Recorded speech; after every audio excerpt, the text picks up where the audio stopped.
राज्यभरातील शेतकऱ्यांसाठी आज दिवसभरातील महत्त्वाच्या व ठळक बातम्या आपण या व्हिडिओमध्ये पाहणार आहोत। त्यासाठी तुम्ही चॅनलवरती नवीन असाल तर सर्वात पहिल्यांदा चॅनलला सबस्क्राईब करून घ्यायचं आहे आणि हा व्हिडिओ नक्की शेवटपर्यंत पाहायचा आहे, म्हणजे तुम्हाला सर्व डिटेल्स योग्य पाहता येतील।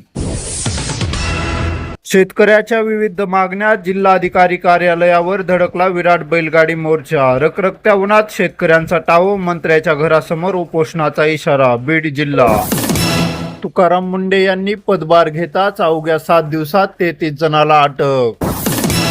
निधी द्या नाहीतर मंत्रिपदाचा राजीनामा द्या, पार्थ पवारांनी मंत्री आमदारांना तंबी दिल्याची चर्चा। पक्षातील ज्येष्ठ नेत्यामध्ये खदखद वाढू लागली। कोरोनानंतर इबोला व्हायरसचा शिरकाव, मुंबईत 10 जणांना लागण झाल्याचा संशय, नामांकित रुग्णालय अलर्ट मोडवर। नीट पेपर फुटी प्रकरण, मास्टरमाइंड PV कुलकर्णीच्या बीडमधील अनाधिकृत बांधकामावर हातोडा। शेतमाल दरातील चढउतारामुळे शेतकरी संतप्त, सरकारचे धोरण कोणते? शेतकऱ्यांनी घाम गाळून पिकवलेला कापूस, तूर आणि सोयाबीन विक्रीसाठी बाजारात आणला तेव्हा त्याला कवडीमोल भाव मिळाला, मात्र आता शेतकऱ्याकडील माल संपताच कापूस 10,000 रुपये तर सोयाबीन 7,000 रुपयाच्या घरात पोहोचल्याने शासनाचे धोरण नेमके शेतकऱ्याच्या हिताचे आहे की व्यापाऱ्याचा, असा संतप्त सवाल रिसोड तालुक्यातील शेतकरी उपस्थित करू लागले आहेत। मराठा समाजाला आरक्षण द्या, मात्र इतरांच्या आरक्षणाला धक्का लावू नका, केंद्रीय मंत्री रामदास आठवले यांचे प्रतिपादन। जरांगेच्या आंदोलनास RPIचा पाठिंबा। 10 जूनपर्यंत मान्सूनच्या आगमनाची शक्यता नाही। सध्या राज्यातील हवामानात बदल होण्यास सुरुवात झाली आहे आणि 1 जूनपासून सुरू होणाऱ्या आठवड्यात हवामान अजून बदलाव होत आहे। प्रामुख्याने विदर्भ, मराठवाडा, मध्य महाराष्ट्र आणि खानदेशानंतर दुपारनंतरचे वातावरण खूप उन्हाचे आहे। देशात दहशतवादी हल्ल्याचा पाकिस्तानचा कट उधळला, 8 जणांना अटक, मुंबऱ्यातील तरुणांचा कटात सहभाग। मुंबईसह देशातील काही प्रमुख शहरांमध्ये मोठा दहशतवादी हल्ला घडवून आणण्याचा पाकिस्तानचा कट भारतीय सुरक्षा यंत्रणांनी उधळून लावला आहे।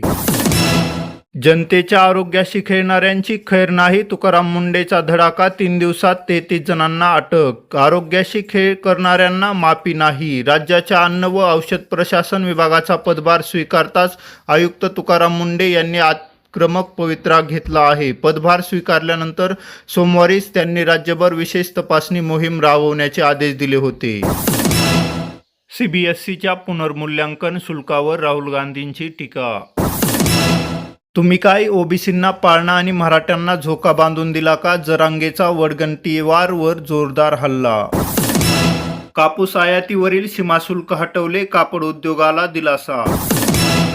आजच्या मंत्रिमंडळ बैठकीत शेतकरी कर्जमाफीचा प्रस्ताव, प्रवीण परदेशी समितीचा अहवाल सादर होणार। बहुचर्चित आणि बहुप्रतीक्षित शेतकरी कर्जमाफीचे घोषणेला आज प्रत्यक्षात मूर्तरूप मिळण्याची शक्यता आहे।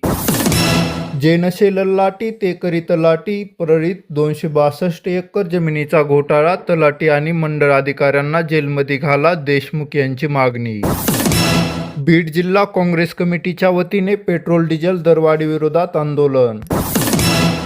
सकारात्मक तोडग्यानंतर जरांगे पाटलांनी उपोषण सोडले। भोंदू खरात पुन्हा सिन्नर पोलिसांच्या कोठडीत, पत्नी कल्पना खरात फरारी, सिन्नर पोलिसांकडून शोध सुरू। मिरगाव येथील जमीन फसवणूक प्रकरणी सिन्नर पोलीस ठाण्यात दाखल असलेल्या गुन्ह्यात भोंदूबाबा कॅप्टन अशोक कुमार खरात याला सिन्नर पोलिसांनी नाशिक रोड मध्यवर्ती कारागृहात ताब्यात घेतले। माजलगाव येथे बकरी ईदच्या दिवशी सुमारे 400हून अधिक गोवंशाची निर्दय आणि अनुस्मानपणे हत्या करण्यात आल्याचा प्रकार उघडकीस आला आहे।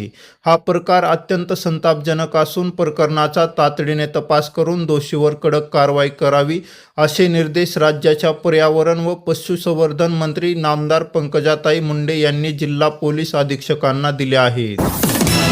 लाडकी बहीण तब्बल 1.25 कोटी महिला अपात्र, सुप्रिया सुळेंनी दिली पोर्टलची आकडेवारी। मे महिन्याच्या हप्त्यात राज्यातील 50 लाखाहून अधिक लाडक्या बहिणींना पैसे मिळालेच नाहीत।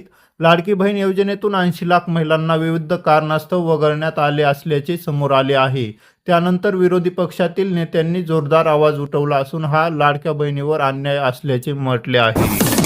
केंद्र सरकारने कापूस आयातीवरील 11% शुल्क 31 ऑक्टोबरपर्यंत रद्द करण्याचा निर्णय घेतलेला आहे. या निर्णयामुळे नव्या हंगामाच्या सुरुवातीलाच देशातील बाजारावर आवक आणि आयातीचा दबाव राहील, असा अंदाज कापूस बाजारातील अभ्यासकांनी व्यक्त केला आहे.